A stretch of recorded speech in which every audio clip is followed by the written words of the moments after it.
Warning: these social media platforms may be hazardous to your health. Censorship kills. Pain coming. This has been a PSA by Breaking Spectre. Well, good morning, everybody. How we doing? Spectre here. Another edition of In Case You Missed It News with this 20th day of December now, Monday. Welcome to a new week. Getting close to Christmas time here. Does it feel like Christmas to you guys, or is it just me? I don't know. Doesn't really feel all that Christmassy yet. Yeah, there's lights out, but I don't know. Maybe it just doesn't seem like there's a lot of cheer with all the shenanigans and BS going on in the world. I don't know. Maybe it's just me. But a little chipper here in these parts here this morning. We're down below freezing. Got a little frost on the ground here in these parts. We'll get into that here in just a little bit. On the broadcast here this morning, obviously we'll get through the rundown of what's going on in the old stock market here. Some things that took place over the weekend we'll capture by way of some financials here. We'll get into coal. We'll talk a little bit about the growing number of companies and organizations that are walking against the latest campaign to thwart people from working, obviously, through vaccine mandates, although we just saw the Sixth Circuit and that issue their decree here as of late as well. Big startups, unicorns of 2021. We'll talk a little bit about Facebook being the worst company of 2021, Amazon in the news, and of course, great supply chain collapse. Good piece here. And then on top of that, almost a mini group of articles that have come through by way of some of the election integrity stuff playing out across the state. So we're going to get into all that here in just a minute. Stick around. I'll be right back. Hey everybody, Spectre here. Just wanted to give a big thank you to all you guys who continue to support my work. Jump in, day out on the streams, support all the various pieces I put out, etc., etc. And in doing so, I figured what the heck, we'll put some merch out there if you guys wish to continue to support and help defray some of the costs of streaming, which many of you guys know many of us incur. Got a handful of shirts and ad here. Spectre Does News. We got the Realize, Real Lies shirt and that you hear on my PSA periodically. And of course the No BS insignia from the show I do over on the 5x5 channel, all of which you can get for the low price of $19.99. Aside from that, you can get the Let's Go Brandon hashtag FJB shirt as well in a variety of colors. And I've recently added the hoodies in a variety of colors you can get right there as well. And last but not least, you can grab yourself a No BS shirt and the Zip Up hoodie as well. If you don't want any articles of clothing, well, you can grab yourself a mug or a 20-ounce water tumbler if you wish. Your choice. And of course, as always, just want to thank you, the listeners, the audience, those who are in chat day in, day out. Thank you for your continued support. All right into it we go here this morning. Weather-wise, not looking too shabby across the old United States here. Got some disturbances not looking like they're up in the northwest over in the Washington, Oregon, Idaho, Montana, Wyoming way, and it looks like we got some stuff cruising across the lower part of the Midwest, and some stuff maybe down south, heading toward the southeast here today by way of the radar. Precipitation-wise, looks like, yeah, most of this stuff up in the northwest is snow. Yeah, looks like maybe you guys up around Washington, Oregon area may see, anywhere from about a quarter-inch of snow to perhaps, what was that just showing? About 1.75 inches, 2 inches of snow in spots. Yeah, you guys can keep your snow. Down around the Houston area, looks like you guys might be getting a little bit of rain there, temperature-wise. Well, let's take a look at that. And of course, we got a nice little cold pocket shooting down across the upper northwest, cruising across here. But I'm looking forward to this weekend, frankly. I think we're supposed to be right around the 50-degree mark here come Friday, Saturday, somewhere in those parts. So let's see if that holds out. But otherwise, not too bad. And this morning in the news, stocks, futures, oil tumble on Omicron lockdowns and Mansion shockwave. That's the headline out of Zero Hedge here this morning. It says global stocks and U.S. equity futures are sharply lower to start the otherwise very quiet holiday week, dragged lower by Manchin's shock decision to kill Biden's economic agenda, which Goldman said would cut U.S. Q1 GDP from 3% to 2%, accelerating government measures to counter the fast-spreading Omicron variant, and fears over the growth outlook amid a tightening Fed. U.S. equity futures tumbled almost 100 points from their Friday close and more than 200 points from Thursday's all-time high, before paring some losses buoyed by optimism from news that Moderna's booster vaccine increases antibodies 37-fold against Omicron. Sure it does. Treasury yields also pared a sharp drop as low as 1.35%, and the dollar had held a jump from Friday, while crude oil slid on worries that mobility curbs to tackle the strain will hurt demand. As of 7:30 a.m., S&P 500 futures were down 1.1%, Nasdaq 100 down 1.3%, and the Dow down 1%. There we see the old E-mini S&P futures, as we typically do. Says in the weekend's biggest news, Senator Joe Manchin blindsided the White House on Sunday by rejecting Biden's $1.75 trillion tax and spending package, prompting a sharply critical statement from the White House, which called Manchin's decision a, quote, sudden and inexplicable reversal. Biden and top Dems must now regroup to see if a scaled-back version remains possible, with little more than 10 months before midterm elections that will decide control of Congress. As noted late last night, Goldman Sachs Group Inc. cut its forecast for U.S. economic growth for next year after Manchin's move, and more below. And on Monday, Chuck Schumer said the Senate will still vote very early in 2022 on Biden's economic agenda, although it was unclear just what the new plan will look like now that the Build Back Better is dead. Yeah, perhaps we can keep it that way. And Exhibit 2 failing to pass a reconciliation bill would result in notable drags in 2022 and 23, that per Goldman Sachs here yesterday. Says one place which is convinced the Fed will not meet its targets is the bond market, where traders of Eurodollar futures price rates much lower than FOMC targets for the end of 2023 and 2024. Some of the movers in the market here today: major U.S. tech and internet stocks drop in pre-market trading as risk appetite sours globally amid worries over further pandemic-related restrictions, hitting shares in most highly valued names as well as cyclicals. And it looks like above here, Meta Platform was down 1.9, Alphabet down 1.2, Amazon down 1.7, Twitter down 2%, Microsoft down 1.6, just to name a few.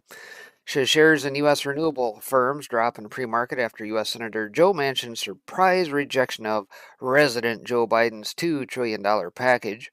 Moderna rises 6% in the U.S. pre-market after the company said that a booster dose of its COVID-19 jab increased antibody levels against the Omicron variant. Society Pass surges 22% in pre-market after the loyalty platform operator said in a statement it has been added to the Russell 2000 index.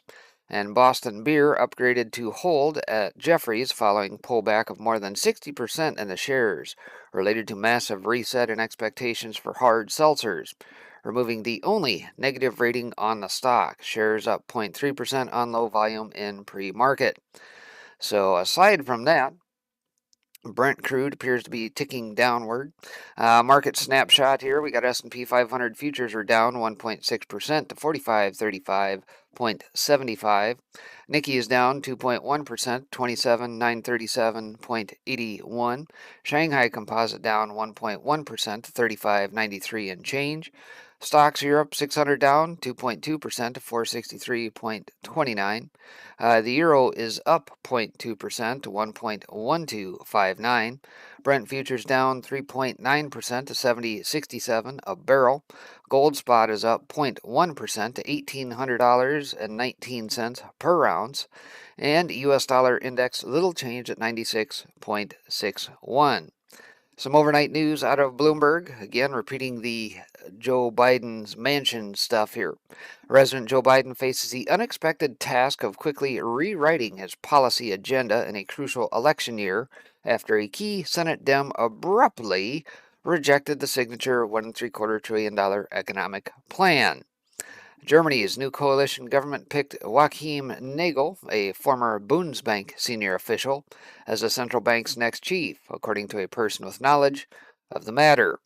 The ECB will not raise interest rates in 2022 if inflation behaves as expected, Governing Council member Pablo Hernandez de Cos told Expansion newspaper in an interview. Europe's biggest countries are introducing more curbs to fight a surge in COVID-19 infections, from another lockdown in the Netherlands to stricter travel restrictions at the height of the holiday period. Chinese property stocks tumbled close to a fresh 5-year low after a series of asset sales underscored concern that equity investors will bear the brunt of losses as developers offload projects to repay debt. Chinese banks lowered borrowing costs for the first time in 20 months, foreshadowing more monetary support to an economy showing strain from a property slump, weak private consumption, and sporadic virus outbreaks. Over to News Squawk, and still in Asia, Coal India defends quality level of shipments after complaints. Hong Kong eyes new security law after electing Loyalist Council. Asian stocks dropped the lowest in 13 months on virus woes and Manchin. And best way for China to lower market rates is to sell yuan, according to Nomura. Back to Europe, Johnson appoints Truss to key Brexit role after torrid week. Germany picks Bundesbank veteran Nagel as central bank chief. Czech billionaire family faces final showdown over bank merger. And flashpoints that may heal or deepen the lira's pain in 2022. Talking about Turkey, obviously, and the fact that their currency is deteriorating quickly. And as far as the U.S. event calendar today, pretty quiet day. 10 a.m. we got November leading index, estimate of 0.9%, prior the same. So quick rundown of the market here this morning, and I would expect we're probably going to see a pretty quiet week for the most part. Aside from that, talking about coal here, global coal power demand on track for record as green energy transition crumbles. Interesting. And of course, on the broadcast here, we've talked a lot about, the COP bloviators, COP26 bloviators, and the non-committal and everything else in that regard. And of course, the strong uptick in demand for coal, talking about many outlets and that being sold out of coal all the way through 2022, partly into 2023 already. So this really shouldn't come as a surprise. It says there's no question that the greenification of the global economy has returned many industrial countries to coal in 2021. New data from the International Energy Agency shows that the amount of electricity generated worldwide from coal is on track to hit a record high. IEA's Coal 2021 report says global power generation from coal soared 9% in 2021 to an all-time high of 10,350 terawatt hours. The rebound comes amid a rash of green policies and stupid political choices, such as decommissioning oil and gas-fired power plants and fossil fuel exploitation projects, ironically resulting in an energy crisis worldwide. The rebound is being driven by this year's rapid economic recovery, which has pushed up electricity demand much faster than low-carbon supplies can keep up, IEA said. Also, the dramatic rise in natural gas prices forced power plants to source coal as a cheaper alternative. Overall coal demand, including energy-intensive industries such as cement and steel, is expected to increase 6% this year, though it shouldn't surpass the record consumption levels of 2013 and 14, IEA said. It added, coal demand could hit a new record high in 2022. And of course, we're probably hearing politicians' heads explode in regards to the old greenification and that they want to do. So we'll have to see how this shakes out. But IEA Executive Director Faith Birol, or Fatih Birol, said the increase was a worrying sign of how far off track the world is in its efforts to put emissions into decline towards net zero. The IEA said that China is responsible for half of the coal-fired power generation worldwide and will increase by 9% year-on-year increase. The pledges to reach net zero emissions made by many countries, including China and India, should have very strong implications for coal, but these are not yet visible in our near-term forecast, reflecting the major gap between ambitions and action, said Kisuke Satomori, Director of Energy Markets and Security at the IEA. We've discussed in depth the transformation taking place in the energy sector, where the recent ESG mania has deprived legacy fossil fuel companies of much needed capital, not just growth capex, but also maintenance, which has instead flown to virtue signaling green projects that have been unreliable power sources. And of course, talking about UK wind. The biggest irony is that we're in a world deprived of fossil fuels where a green energy transition is not feasible in this decade. It'll take about between 100 and 150 trillion to complete the green energy transition over the next 3 decades. 100 to 150 trillion. Now, mind you, we just saw some garbage out of New York here, and I didn't talk about this on Friday, but it was a story that came through that all new buildings in New York, by decree of, I can't remember if it was the mayor or the governor, basically says, oh, any new builds, yeah, you don't get natural gas. Figure it out. So they're going to try and push it by hook or by crook, whichever way you look at it. And guess what? Housing prices, apartment prices, things of that nature are probably going to go through the roof as well if they continue to push those sorts of decrees. Anyway, moving forward, we got a growing number of companies and organizations are walking back their vaccination requirements. Piece out of Epoch Times here says more and more businesses in recent days have walked back previous rules mandating COVID-19 vaccine as a condition for employment in a bid to keep workers. And we talked a little bit about this here in recent days with Amtrak and a number of others, but perhaps this is starting to pick up steam. But earlier this week, Amtrak, a quasi-public corporation, became the latest to rescind its vaccine requirement amid concerns about staff shortages and cut service in January. In a memo sent to staff that was obtained by the Epoch Times, Amtrak CEO William Flynn said the company would do away with a mandate that would have given employees until January 4th to get fully vaccinated or go on unpaid leave. And I'll pause right there and state this. What does fully vaccinated even mean at this point? The ever-changing definitions. And by the way, if you were with me on Saturday night when we had our fireside, we discussed that. American Thinker had a pretty good piece that highlighted a lot of these terms and phrases and things where definitions have slid or changed slightly to tweak and fit perhaps some more modern narratives as of late. Fully vaccinated being one of them. It says about 500 out of more than 17,000 Amtrak workers remain unvaccinated, according to the memo. Still, the sudden loss of that many workers would have caused service disruptions, Flynn suggested, while noting that Amtrak was acting in accordance with recent court orders handed down against President Joe Biden's sweeping vaccine mandates.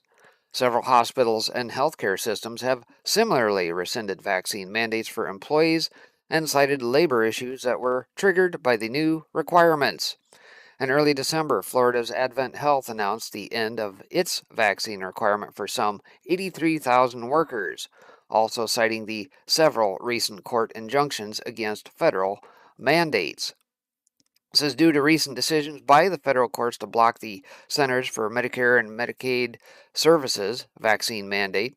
We are suspending all vaccination requirements of our COVID-19 vaccination policy, Advent Health Chief Clinical Officer Neil Finkler said in a letter to staff. The move came after the Centers for Medicare and Medicaid Services confirmed to the Epoch Times that the agency suspended enforcement following two court orders several weeks ago. And Tenet Healthcare, HCA Healthcare, and Cleveland Clinic recently announced they are pulling back as well, citing labor concerns. Along with Advent Health, the three healthcare companies operate a combined 300 hospitals and have more than 500,000 workers. They cited recent court orders that blocked Centers for Medicare and Medicaid Services from enforcing its mandate on Medicare and Medicaid funded medical facilities. The rule was announced by Biden on the same day that he confirmed that he would impose mandates on federal government employees, businesses who have contracts with the federal government, and most controversially, businesses that have 100 or more workers. The mandate for private businesses, stated to be enforced by OSHA, was paused by the agency last month following a scathing ruling that was issued by a panel of judges on the U.S. Fifth Circuit Court of Appeals. It says at the time, OSHA said it remained confident that the federal government would ultimately prevail in court. We have seen some anecdotal reports of hospitals that have paused or rolled back their vaccine mandates in light of the legal process that is currently playing out. According to the American Hospital Association in a statement to the Washington Compost about the recent hospital decisions on vaccine requirements.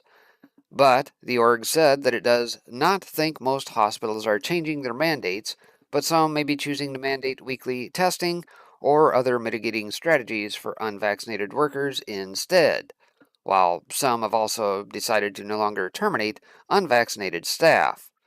Now, earlier this week, the LA Unified School District Board, for different reasons, voted overwhelmingly in favor of postponing its student vaccine requirement from January 2022 until the fall of 2022 after tens of thousands of students reportedly would not comply, meaning that they would not be able to attend in-person classes. Huntington Ingalls Industries, the largest naval shipbuilder in the United States, announced it won't enforce the Biden admin's federal contractor mandate. The company had told its 44,000 workers that it was not contractually obligated to comply, although a federal judge in Georgia later blocked the mandate. And the University of Iowa also recently pulled its vaccine directive for staff working on federal contracts from its website following a federal judge's order last month. University of Iowa Faculty Senate President Teresa Marshall said on December 7th that the requirement was placed on hold until federal lawsuits get sorted out. And again, as the article talks about there, obviously they cite the Fifth Circuit Court of Appeals, and now recently here, I think it was Friday or Saturday, we learned of what happened in the Sixth Circuit. So I don't know if this thing is going to be like a light switch, on again, off again, and of course businesses can't really plan around that. They kind of need a little bit less turbid waters to be able to plan for this stuff. But nonetheless, we're going to have to wait and see how this pans out. Aside from that, the world's biggest startups, top unicorns of 2021.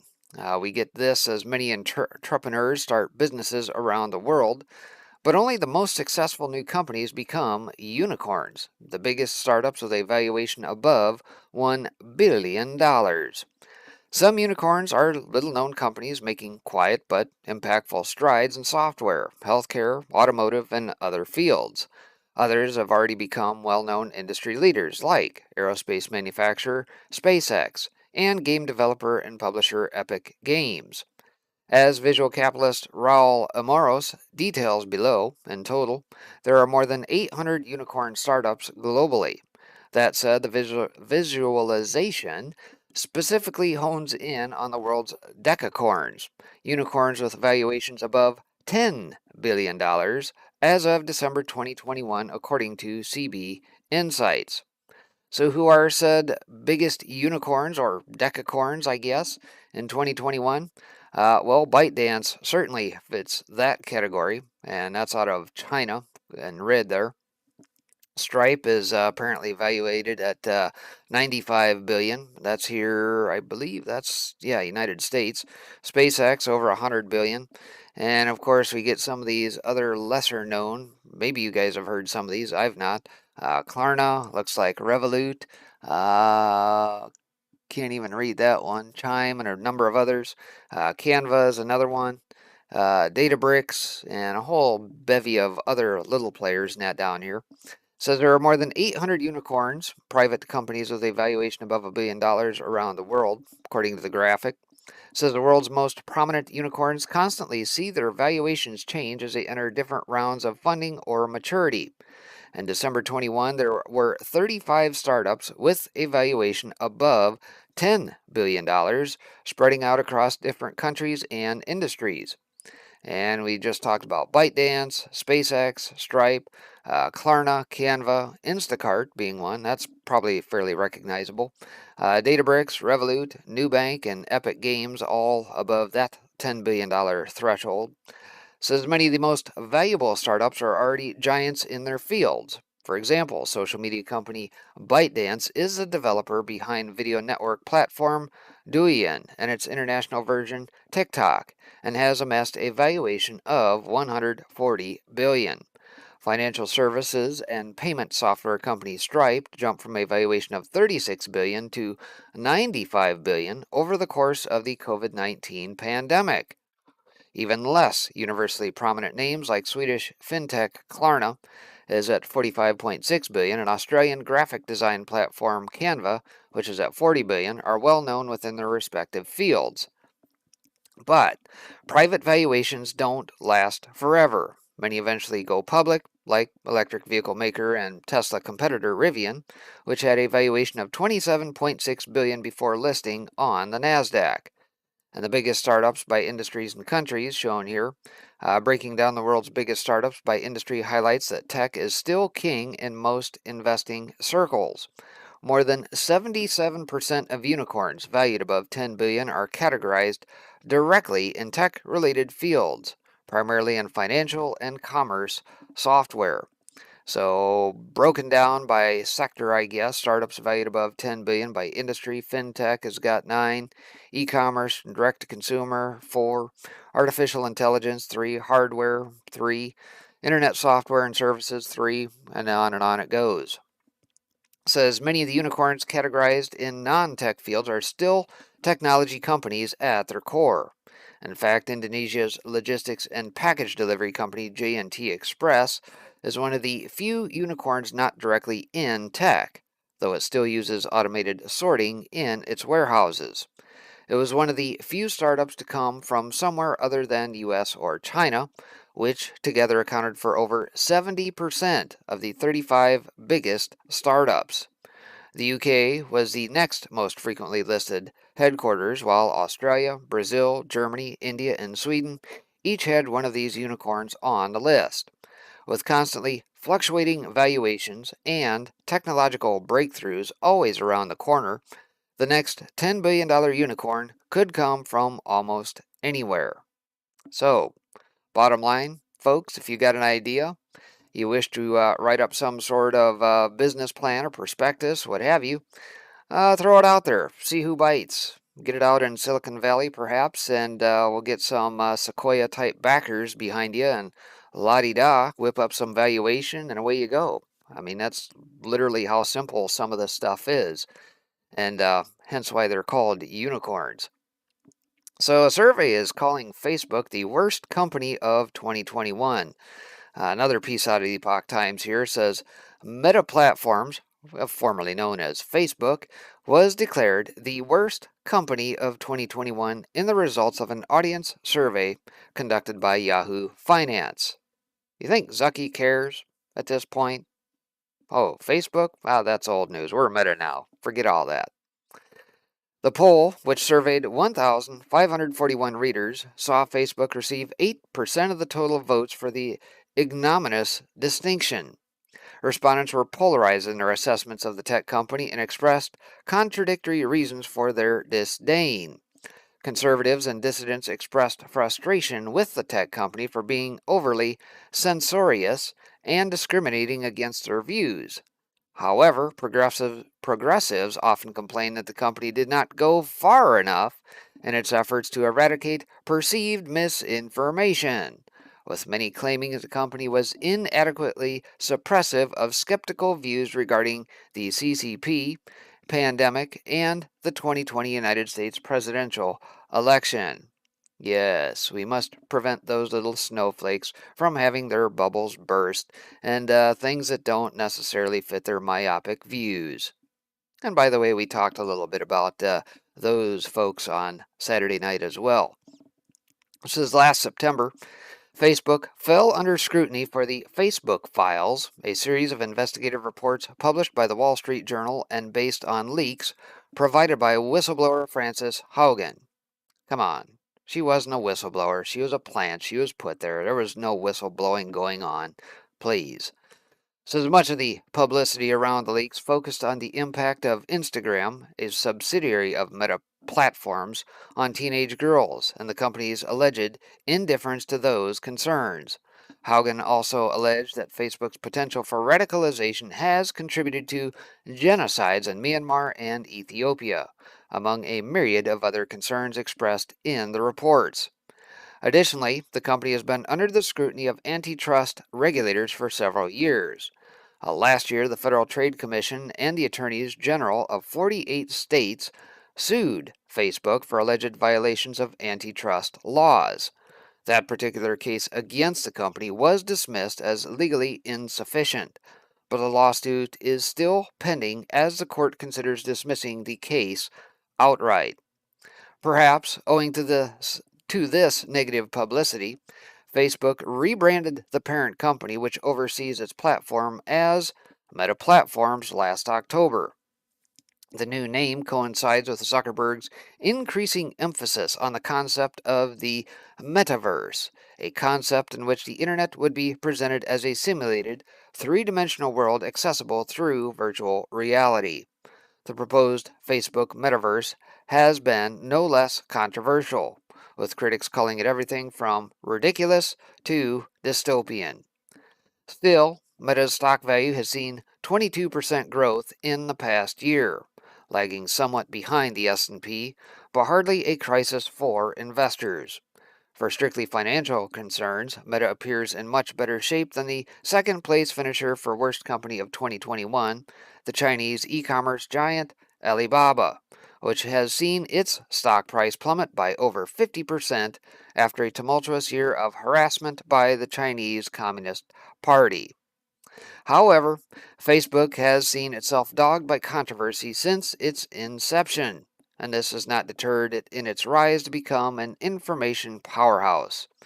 It is thus unclear whether such negative publicity will serve as a significant deterrent to the company, which still persists as a leader in social media, even despite the ensemble of negative publicity it has received. And Facebook Meta Platforms did not respond to a request for comment. Shocker, right? Again, do you think when you get to Zuckerberg's level that they really necessarily care what you little people think of them?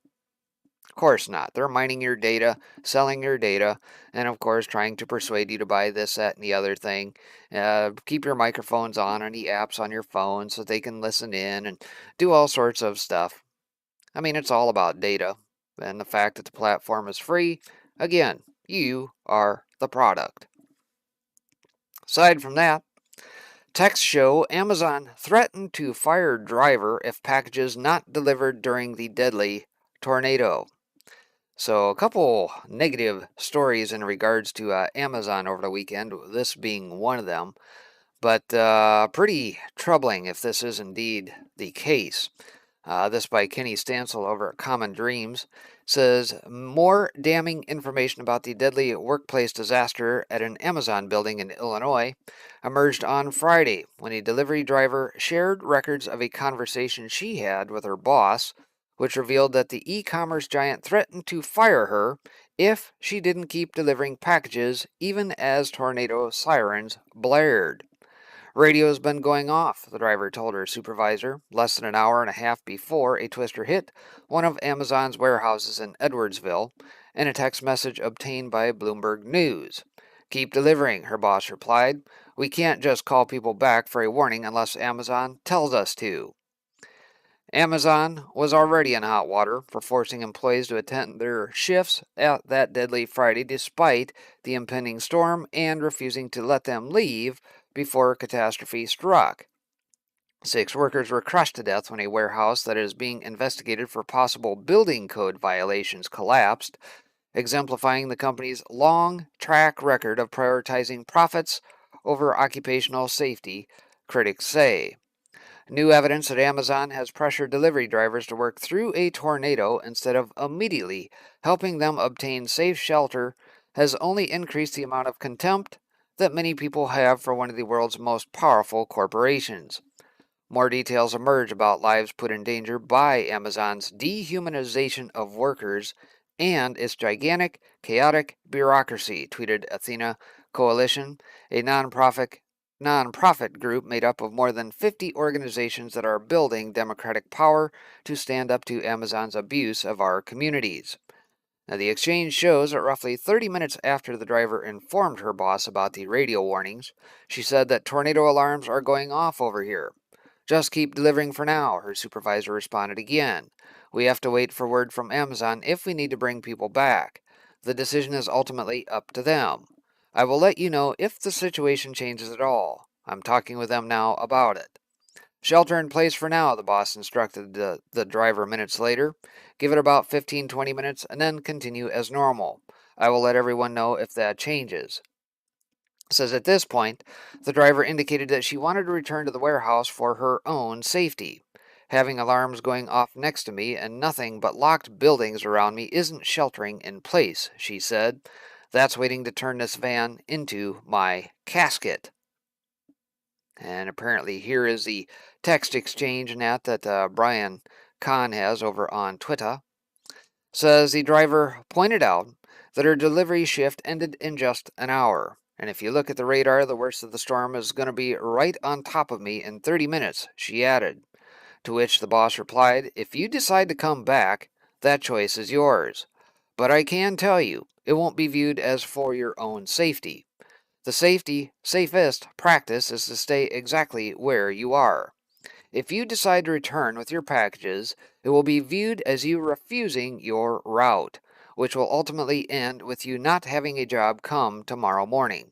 The sirens are just a warning. I'm literally stuck in this damn van without a safe place to go with a tornado on the ground, the driver said.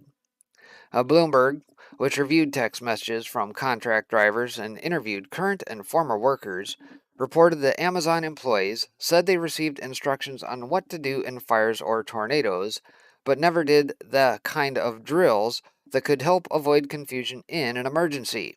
Training for new hires entails merely pointing out emergency exits and assembly points, they said. Previously, the Daily Post reported that prior to the tornado disaster, which also killed 8 workers at a candle factory in Mayfield, Kentucky, corporate lobbyists, including groups linked to Amazon, obstructed a bill designed to protect the jobs of employees who leave an unsafe workplace. In the months before, workers were reportedly barred from abandoning their job sites or threatened with termination if they fled this weekend's deadly tornadoes. Corporate lobbying groups were fighting legislation to prohibit retribution against employees who seek to leave work out of fear for their safety, the news outlet reported. Amazon, which owns a warehouse where several workers were killed, and its staffing firm have links to corporate lobbying groups that have been opposing the legislation, which remains stalled. So there you have it, by way of what apparently took place here just 2 weekends ago now, on that fateful Friday into Saturday morning, early hours, and does not look good. Bottom line, you take care of yourself. Worry about all the rest of the crap later. And unfortunately, a handful of folks did perish at the facility down in Edwardsville. And I'm sure there will probably be lawsuits and things of that nature that will come out of that, and hopefully they improve their conditions. And first and foremost, being in Tornado Valley here, we go through drills regularly, at least I would say probably once a quarter. Many facilities have shelters, reinforced shelters for said purposes, because even where I'm at, we've had tornadoes go through here a number of times, and it's devastating. It's destructive, very destructive. Everything from EF1s to EF5s through this area. So safety first, yes. Protect lives, Profits and all that crap, screw them. If that's the way they think, then perhaps maybe you should consider working elsewhere. And last but not least, on some financial news here, Rickards, the Great Supply Chain Collapse. It's a lengthy piece. I'm not going to get through it all, but what I will do, I'll drop that out in chat here. So you guys, if you wish to read the rest of it, can do so at your leisure. I'll do that here real quick. Good to see you. You saw it here, and Jean's Pretty Pups this morning. Good to see you, Twin Crier. Says, what's at the root of the supply chain breakdown? Well, that's a critical question, but the answer is almost irrelevant. The supply chain is a complex, dynamic system of immense scale. It is of a complexity comparable to the climate as a system. Says this means that exact cause and effect cannot be computed because the processing power needed exceeds the combined processing power of every computer in the world. Most people have some notion of how supply chains work, but few understand how extensive, complex, and vulnerable they are. If you go to the store to buy a loaf of bread, you know that the bread did not mystically appear on the shelf. It was delivered by a local bakery, put on a shelf by a clerk, you carried it home, and served it with dinner. That's a succinct description of a supply chain from baker to store to home. Yet, that description barely scratches the surface. What about the truck driver who delivered the bread from the bakery to the store? Where did the bakery get the flour, yeast, and water needed to make the bread? What about the ovens used to bake the bread? When the bread was baked, it was put in clear or paper wrappers of some sort. Where did those come from? Even that expanded description of a supply chain is just getting started in terms of a complete chain. The flour used for baking came from wheat. That wheat was grown on a farm and harvested with heavy equipment. The farmer hires labor, uses water and fertilizer, and sends his wheat out for processing and packaging before it gets to the bakery. The manufacturer who built the oven has his own supply chain of steel, tempered glass, semiconductors, electrical circuits, and other inputs needed to build the ovens. The ovens are either handcrafted, engineered to order, or mass-produced and made to stock in a factory that may use either assembly lines or manufacturing cells to get the job done. The factory requires inputs of electricity, natural gas, heating and ventilation systems, and skilled labor to turn out the ovens. The store that sells the bread is on the receiving end of numerous supply chains. It also requires electricity, natural gas, heating and ventilation systems, and skilled labor to keep the doors open and keep merchandise in stock. The store has loading docks, back rooms for inventory, forklifts, and conveyor belts to move its merchandise from truck to shelf. Every link in these supply chains requires transportation. The farmer relies on trucks or rail for deliveries of seeds, fertilizers, equipment, and other inputs. The oven manufacturer also relies on trucks or rail for deliveries of its inputs, including oven components. The bakery and the store rely mainly on trucks for deliveries of their inputs and the finished loaves of bread. The consumer relies on her automobile to get to the store and return home.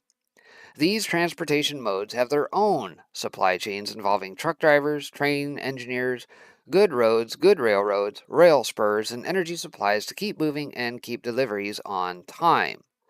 Now, the entire network, farms, factories, bakeries, stores, trucks, railroads, and consumers, relies on energy supplies to keep working.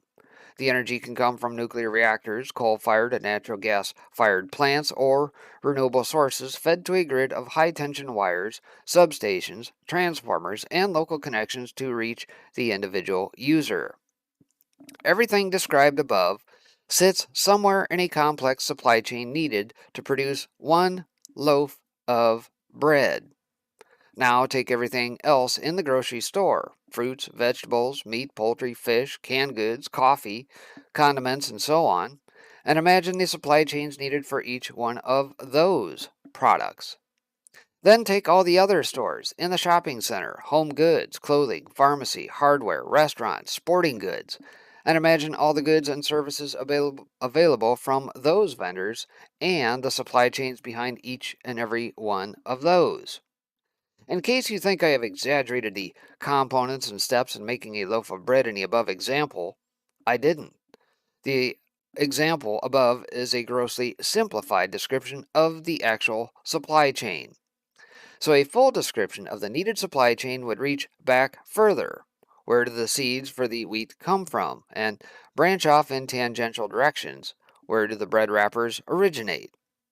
A full description of the loaf of bread supply chain with choice of vendor analysis, quality control tests, and bulk purchase discounts, among other decision tree branches, could easily stretch to several hundred pages.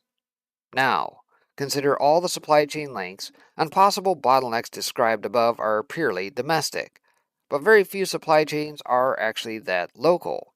CEOs, logistics engineers, consultants, and politicians have spent the past 30 years making supply chains global. You've heard the discussion of globalization since the early 1990s. What one may not have realized is that the process that was being globalized was the supply chain. You know, your iPhone comes from China. Did you know that the specialized glass used in the iPhone comes from South Korea? Did you know the semiconductors in the iPhone come from Taiwan? That the intellectual property and design of the iPhone are from California? The iPhone includes flash storage from Japan, gyroscopes from Germany, audio amplifiers, battery chargers, DisplayPort multiplexers, batteries, cameras, and hundreds of other advanced parts. In total, Apple works with suppliers in 43 countries on 6 continents to source the materials and parts that go into an iPhone. That's a quick overview of the iPhone supply chain. Of course, every supplier in that supply chain has its own supply chain of sources and processes. Again, supply chains are immensely complex. Once a global perspective is added, we have to expand our transportation options from trucks and trains to include ships and planes. That means ports and airports are additional links in the chain. Those facilities have their own links and inputs, including cranes, containers, port authorities, air traffic controllers, pilots, captains, and the vessels themselves. And to our list of trucks, trains, ships, and planes, we can add pipelines that transport liquids such as petroleum, gasoline, and natural gas. You get the idea. Supply chains may be hidden, but they are everywhere. They are interconnected, densely networked, and unimaginably complex. And so I'll break from that article there. Again, drop the link out there for you guys if you wish to read on. But obviously, again, if you think of just the simplest thing that you buy off your store shelf, right? How many different processes are behind that in order to get it from point A to B and walk that back? It's pretty fascinating when you do it. And you know, as much as we talk about supply chains and the bottlenecks and things of that nature, and all these cargo ships and that sitting off the coast of California now, probably north of 100 ships and that waiting to unload, you can imagine just what all is behind that. And let's see, what was it the other day we talked about? What were we talking about? Where we described some of the supply chain and that. Anyway, you get the idea. But fascinating, and again, you know, as they talk about here in this article, from the 1990s onward, it was largely the supply chains that became so globalized. The fact that we have to rely on many countries, many processes, shipping, air, you name it, in order to get all the parts together in one spot to be able to put it all together. And I think, oh, doggone it, the graphic escapes me, but we were just talking about this on Friday. It must have been the semiconductors. That graphic in that I showed, I believe, on Friday. We highlighted the fact that semiconductors, by the time it's done, mind you, this just one semiconductor, a couple millimeters wide, nano capacitors and transistors, things of that nature on it. 25,000 miles, I believe, was in that graphic on how many miles are traveled for all the components just to make one single chip. 25,000 miles. That's extraordinary. So anyway, you get just a little flavor for it. Aside from that, here this morning, outside of some financials, lots of stuff going on by way of election integrity. A lot of stuff come through yesterday. This a piece out of the Epoch Times says crowd demands Arizona Attorney General take action regarding the alleged fraud in 2020 election. Now, mind you, it's been a while since we've seen the reports and things that came out. Doesn't seem like a lot is going on. I believe Wendy Rogers has been making rounds here as of late, saying, "Hey, I may have to help prod this a little bit, the move to decertify." So it says a crowd of more than 100 people rallied outside the office of Arizona Attorney General Mark Brnovich in Phoenix on December 17th to demand the prosecution of any criminal activity associated with the 2020 election in Maricopa County. A contingent of police officers kept people off the front steps of the Attorney General's office building, except for event organizers and speakers. Those gathered called out not only for fair and honest elections, but that Brnovich begin criminal prosecutions for alleged wrongdoing stemming from the 2020 election in Maricopa County, Arizona's most populous county with over 2.5 million registered voters. Arizona State Rep Mark Fincham said there was at least probable cause, if not clear and convincing evidence, that we had significant discrepancies in the election. Fincham said if there are lower level people in the food chain that engaged in criminal activity in the election, authorities could try and flip them to go up the food chain. I will tell you, there are many signs around this that suggest to me that we are looking at a racketeering case, said Fincham, a retired criminal investigator. There's a whole lot of evidence that suggests both incompetence and criminality, sloppy process, and intentionally bad process. What this man, Brnovich, and his staff are doing, I fully believe they are going through the evidence meticulously to try and develop higher food chain actors. Arizona lawmakers were told during a September 24th hearing of inconsistencies uncovered during a forensic audit of the 2020 election conducted in the state's most populous county. On the same day, Arizona Senate President Karen Fann sent a letter to Brnovich recommending further inquiry into the audit's findings.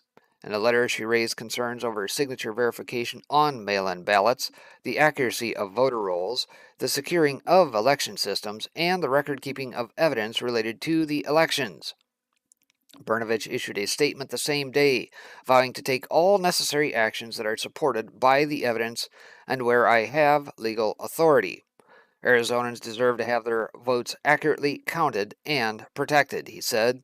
Brnovich's office did not respond to a request for comment regarding Friday's rally. The audit involved over 1,500 people and a total of over 100,000 hours. Other speakers at Friday's rally included Arizona State Senator Kelly Townsend, Arizona Republican gubernatorial candidate Carrie Lake, Arizona Republican candidates for U.S. Congress Jerome Davison, Jeff Zink, and Jim Lehman, Arizona co-counsel to the Arizona Republican Party Alexander Kolodin. So, appears to be things are heating up, as it were, in Arizona. We'll have to see whether or not we see anything out of Brnovich's office or not. But that leads to this guy that also came through. Court fight over dead people on voter list heats up in Michigan. So Arizona to Michigan. Still out of Epoch Times. Says how many dead people should remain on Michigan voter rolls? The answer may be determined by a federal judge. The Public Interest Legal Foundation on November 3rd sued Michigan Secretary of State Jocelyn Benson, a Democrat, for allegedly failing to remove from the state's voter rolls the names of 26,000 registered voters who have either died or moved away. According to PILF President J. Christian Adams, the failure to remove the names creates an opportunity for fraud. The lawsuit also alleges that 334 people registered to vote after they died, with 15 of those registrations occurring in 2020. Benson's office said they do not comment on pending litigation.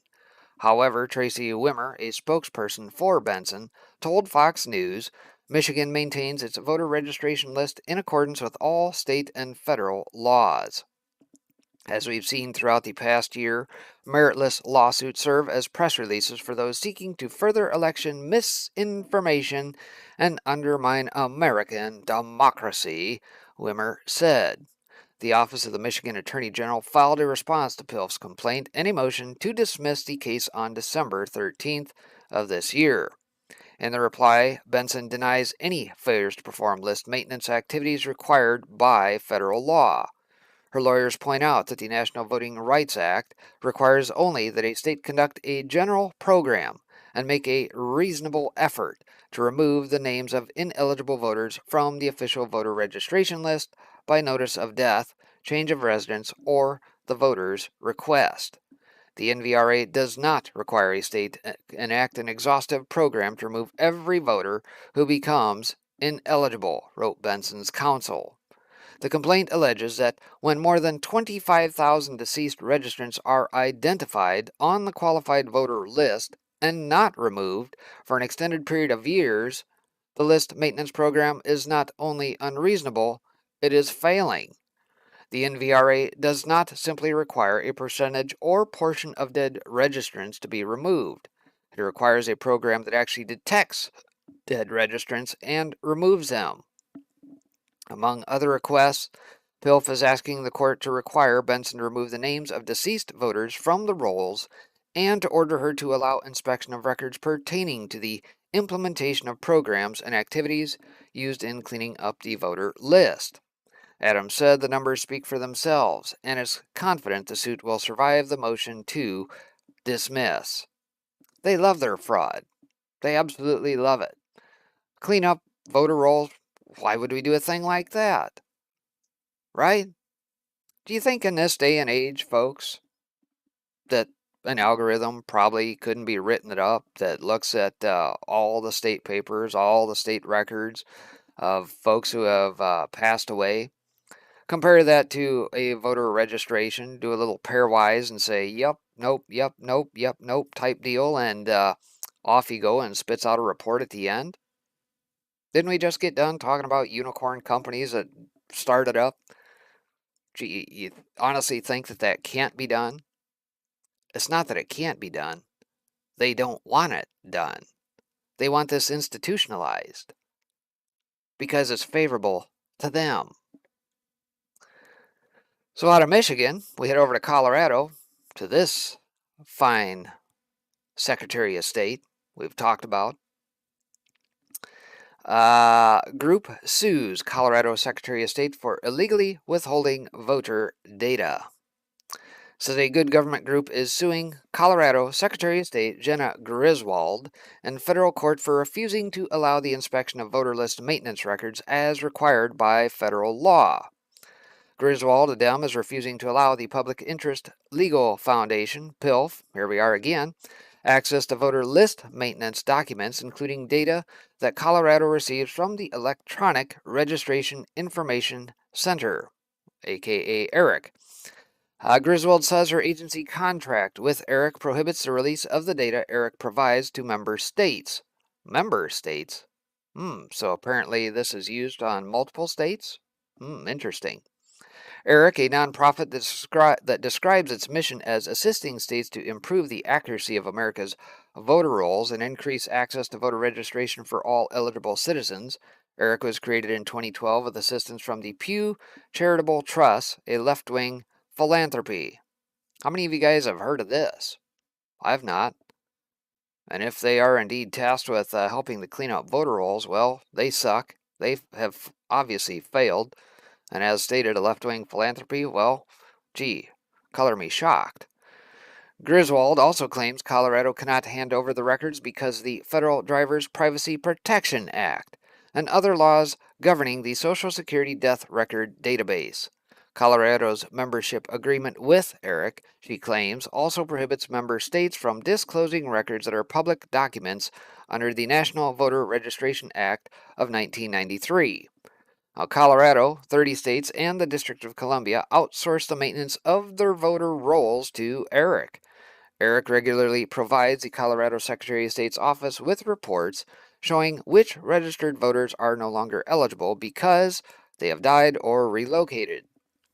The NVRA provides that all records used to add or remove voters are public records. Yet Griswold denied a group's request to inspect the reports Eric provides to the state. Colorado is hiding voter list maintenance documents the public is legally entitled to, said PILF President J. Christian Adams in a statement. Elections must be free and transparent for Americans to trust their results. Secretary Griswold and Eric are blocking transparency and violating federal law, said Adams, a former U.S. Justice Department civil rights attorney. Eric also has critics on the political left, as the Epoch Times previously reported. Liberal journalist Greg Palast has likened Eric to Jim Crow, a set of post-Civil War state and local statutes that legalized racial segregation. Barbara Arnwine, former executive director of the Lawyers Committee for Civil Rights under law, reportedly said Eric should be called error because it's that erroneous and that full of flaws. Do we really think those are flaws, or do you think those are features? Features they intentionally left in, kind of like backdoors into your PC. No, those aren't bugs or flaws, those are design features. The lawsuit, PILF versus Griswold, was filed on December 16th with the U.S. District Court for the District of Colorado. Griswold is being sued in her official capacity. It says on August 20th, PILF notified Griswold that she was in violation of the NVRA for failure to permit inspection of voter list maintenance records as required by 52 U.S.C. Section 20507I, according to the 14-page legal complaint filed with the court. On November 18th, Griswold notified PILF that she would not be complying with the group's request, the complaint states. Indianapolis-based PILF describes itself as the nation's only public interest law firm dedicated wholly to election integrity, saying that it exists to assist states and others to aid the cause of election integrity and fight lawlessness in American elections. PILF said in a complaint that it utilizes the NVRA's public disclosure provision and state and federal open records laws that require government records be made available to the public.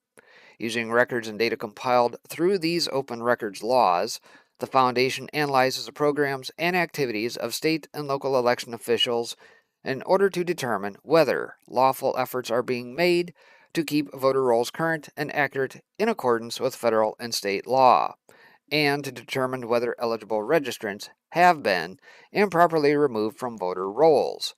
The Foundation also uses records and data to produce and disseminate reports, articles, blog and social media posts, and newsletters in order to advance the public education aspect of the organizational mission. And over the weekend, Epoch Times reached out for comment to Griswold and the Election Registration Information Center, but didn't receive a reply as of press time. Shocker. So yes, efforts ongoing. Apparently, PILF seems to be in the fight. Perhaps maybe they need some funds to help back them if need be. Obviously, we can help fatten their coffers, I suppose, with some donations if they absolutely need to. But it sounds like they're doing a fairly good job of being a bulldog at the end of a chain here when going after these folks. And then, of course, flash over to Pennsylvania out of Gateway Pundit says absolute panic. Pennsylvania Dem Secretary of State sues to prevent the state Senate audit from examining Dominion voting machines. What are they hiding? Why are they so scared? Why are they not transparent about the process? If they're so confident that everything is on the up and up, shouldn't they just say, yeah, go right ahead, knock your socks off? But no, obstructing all the way. They are very scared. Pennsylvania's corrupt Secretary of State is suing Pennsylvania's Senate to prevent Senate-hired auditors from looking into Dominion voting machines in their audit. Have you ever heard of that ever taking place anywhere in the country, where your own Secretary of State in your state has sued a governing body like the Senate? I don't think I've ever heard of that. Says the Pennsylvania Secretary of State is suing the state's Senate to prevent the Senate-hired auditors from accessing Dominion voting machines in the Senate's audit. Phil Klein at the Amistad Project tweeted about the Pennsylvania State Secretary of State suing to prevent an audit of the state's 2020 election results. Bill Klein states as Pennsylvania Secretary of State is now suing to prevent the state Senate from examining Dominion machines from Fulton County. Klein also tweeted that the left is terrified. Says the courts have no business micromanaging a co-equal branch of government. Judges in PA seem to understand that. The left is terrified that they won't be able to stop the legislature from conducting a genuine investigation of the lawless 2020 election. And Democrats don't want free and fair elections in the U.S. Says the U.S. government in monitoring foreign elections requires transparency, inclusion, and accountability. Yet Dem officials in PA and the Garland-led Justice Department threaten and sue legislators who, in fulfilling their constitutional duties, seek to access machines. Dominion is very protective of its software. Well, things Dominion does not allow government officials to do with its voting machines: 1. Transfer or copy any part of the software onto any other device; 2. Decipher or analyze any part of the software; or 3. Make any derivative works of the software. So a whole army is coming after the state Senate to prevent an adequate audit of the state. Pennsylvania's governor, AG, Secretary of the Commonwealth, and their high-powered law firms are all coming after tiny Fulton County and the Amistad Project just to prevent state lawmakers from inspecting Dominion voting machines. It's like David versus a whole army of Goliaths. And of course, here's the action from Pennsylvania Secretary of State, 100 and some page filing here. So sure likes the Dems in the state of Pennsylvania are scared. Yeah, why so scared? And last but not least on the broadcast here this morning, a bit of tech news. Odyssey founder roasts dumbass corporate journalist who accused the platform of supporting misinformation. So think of that, folks, in the context of some of the stories Nat just rolled through here by way of election integrity. Not only are they having problems in trying to prevent said audits from taking place, but what happens if they lose the control of the spread of the information coming out, whether through the Mockingbird media, through their controlled social media platforms like Twitter, Facebook, YouTube? What happens if they lose all control of that? Their heads are going to flat out explode. And hence why the response from Odyssey, yet another platform where we can upload, stream to, that they can't reach. Says Julian Chandra, the founder of independent video hosting platform Odyssey, clapped back at a corporate journalist from the left-leaning tech website CNET after receiving an email that appeared to accuse Odyssey of, quote, being a platform filled with conspiracy theory and misinformation videos, end quote. Gee, standard response, right? I mean, dear God, how many times was Torba and Gab accused of that since, the whole deplatforming and that after the Pittsburgh shooting and everything else? Try again. Pick a different playbook, idiots. Says I received an annoying email from a CNET journalist recently looking for a quote from us on what Odyssey's stance is toward quote-unquote misinformation, Chandra wrote in a blog post. What was most annoying, however, the way they absurdly said that we're a go-to platform specifically for misinformation and conspiracy content. The new tech entrepreneur continued, I know this is just a case of another dumbass journalist from the legacy media looking to write another ill-informed hit piece about how new tech is morally corrupt without any modicum of understanding about what new tech represents. But this is so disparaging, the way these guys try to mischaracterize what we're building. I wish many legacy media outlets would just die already. And that's where we're going to help them. Right? At the end of the day, that's where we come in. Quit buying their crap. Cut the cable. Turn them off. Period. Every last one of them. Says the post included a transcript of the email from the CNET journalist who stated that they are contacting different social media platforms and asking about their policies on misinformation, and claimed Odyssey has become one of the go-to platforms for video content that was removed from YouTube due to misinformation. And I was looking to see if Odyssey had an official comment about being a platform filled with conspiracy theory and misinformation videos. No, those are truthful videos that you don't like because it doesn't fit your narrative and it's outside the reach of your frickin' lackeys. In response, Odyssey wrote, "We don't care if stupid people say stupid things and aren't arrogant enough to believe we know everything. If you're suggesting we should remove videos just because you don't like them, you can you can suck our well, you know what's." Odyssey experienced a surge in users earlier this year after YouTube made the universally scorned decision to remove the dislike counter on videos in what critics described as an attempt to placate corporate brands whose products were not received well by the general public. So there you have it, folks. Are they scared? Oh, I've got to believe so. And I suspect it's probably only going to get worse as we turn it up to 11 on the scale. And it's outside their control. They know their days are numbered. People aren't buying their crap anymore. Nobody is listening to them. They have no influence whatsoever. We, the people, are the answer to all of it. And so that's what I'll leave you with here this morning. Appreciate you guys tuning in as always. And like I mentioned throughout the broadcast here, if you're tuning in today and you wish to find a fireside chat, well, you can go back on the channel here over on the Foxhole, also over on the Tiger Network, and I believe it might still be up in the playback stuff on DLive and Twitch as well. If you want to go back and listen to it, it's about an hour, 40 minutes in that. We just kind of chilled out on Saturday night. We can go back and listen to some of the things we discussed then. But stay tuned. We're probably going to have some more of those here shortly. And with that, I leave you. And take care. God bless. We'll see you back tomorrow.